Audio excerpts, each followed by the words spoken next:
2, like 6 o'clock where I'm at. Can you see me more? I hope you're not tapping in butt naked. No homo. Nah.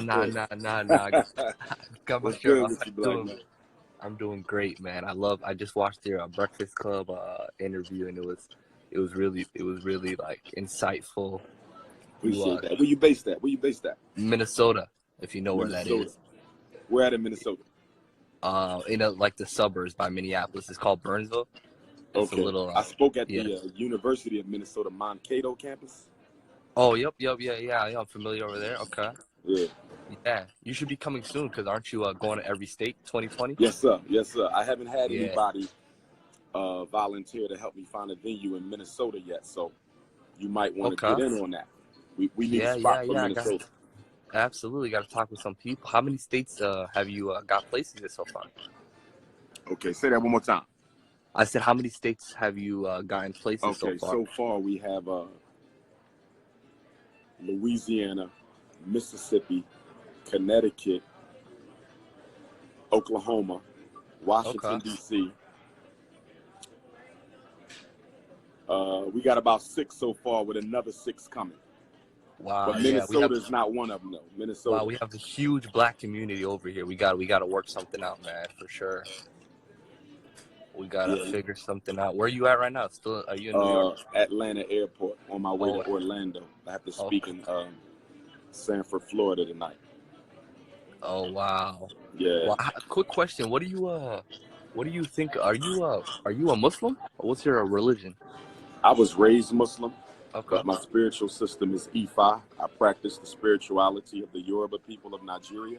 Okay. But I always say that Islam was my foundation because that's how I was raised. Yeah. Islam and Christianity. But Absolutely. Ifa is my elevation. Islam was my foundation. Okay. But Ifa was my elevation. In the way that I see it, all of those religions come from us. All of them. So we are all that. Peace and love, black man. Yes, sir, Dr. Umar. How you doing, brother? Appreciate the love. Appreciate the love. That's love. That's love. You Cuban? Okay. I was asking because it's a Cuban restaurant. So. Yes, sir. I'm with you on that. But go ahead, black man. So, what do you think of like the Nation of Islam? What do you think of the Nation of Islam? I respect the Nation of Islam. Okay. I have a lot of respect for what they've done. Yeah. Next to the Garvey movement, they would be the second oldest nationalist movement. Of course, we celebrate 100 years of the red, black, and green flag this August coming 2020. Obviously, I'm a Pan-Africanist, so I would respectfully disagree with their Asiatic ideology. And I would also respectfully disagree that we need a religion to bring about black liberation. But I have a lot of good friends in the Nation of Islam. They support me, I support them. And despite the differences, we have far more in common than not. So the Nation of Islam has my full support. A lot of good brothers and sisters in the Nation of Islam. And I respect the Honorable Minister Louis Farrakhan as well. Yeah, and you have a similar message to Killer Mike about non-interracial dating. Yeah, shout out to Killer Mike. Killer Mike is a good brother doing his thing for the community. Obviously, I'm a Pan-Africanist. He's not, but we do have a lot in common when it comes to fighting for our people. Good brother, sincere brother. I have a lot of respect for Killer Mike. Absolutely. Well, I gotta go, but we're gonna work something out in Minnesota. I'm gonna try talking to some brothers, try to get you over here, man. Inshallah. But yeah, thanks for the conversation, man. No problem, brother. Be safe. Be safe.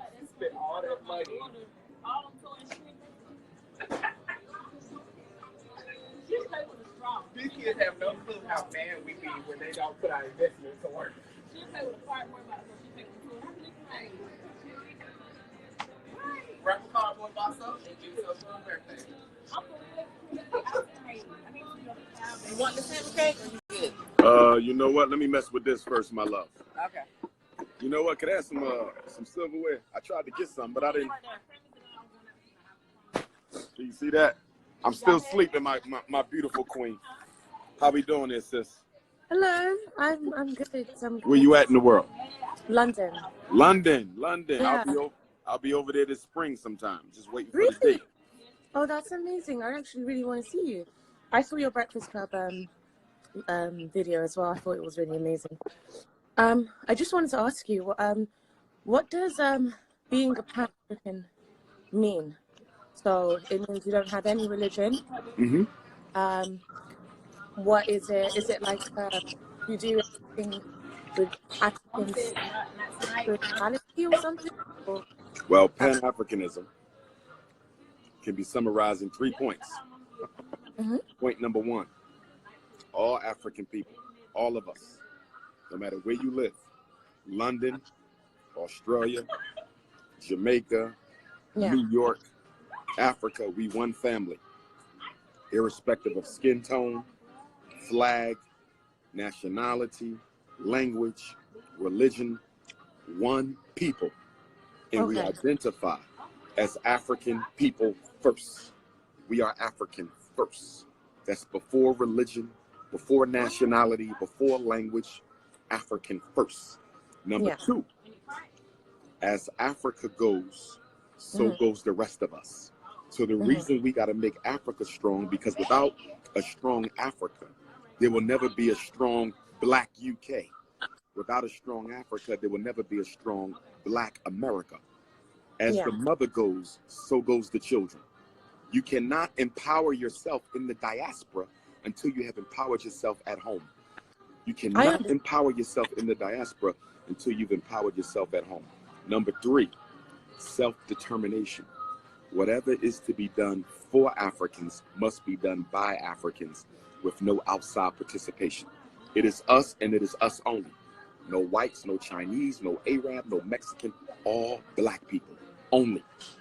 And that's the essence of Pan-Africanism. Okay, that's interesting. Wow, okay. So you don't think that you can believe in like a God with having those having that close to you, like as in you think that it should only be thought is within yourself, or that's number 1, or you can't said both? Like what makes you so true? Well, God is in you and you are in God. The whole universe is mental because the whole universe is an idea of the Most High. So you is like a child inside the mother's belly. That's how we are with the Creator. That's why a lot of people refer to God as feminine versus masculine, but God has both masculine and feminine attributes.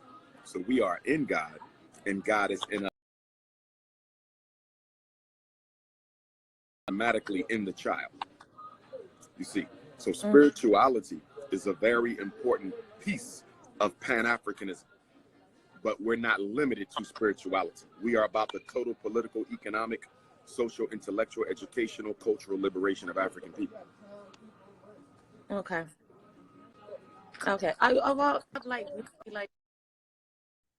I guess I have Christian beliefs, so I have very strong Christian beliefs. So I guess like I don't know. But that doesn't contradict. Huh? That's not a contradiction. Most Pan-Africanist forefathers were Christians. Oh, I see. I haven't really seen you speak about that at all. But I would assume that you would say that it's probably a religion of like the white man or something like that. I don't know. That's what I would see usually people say. But I just strongly disagree with that.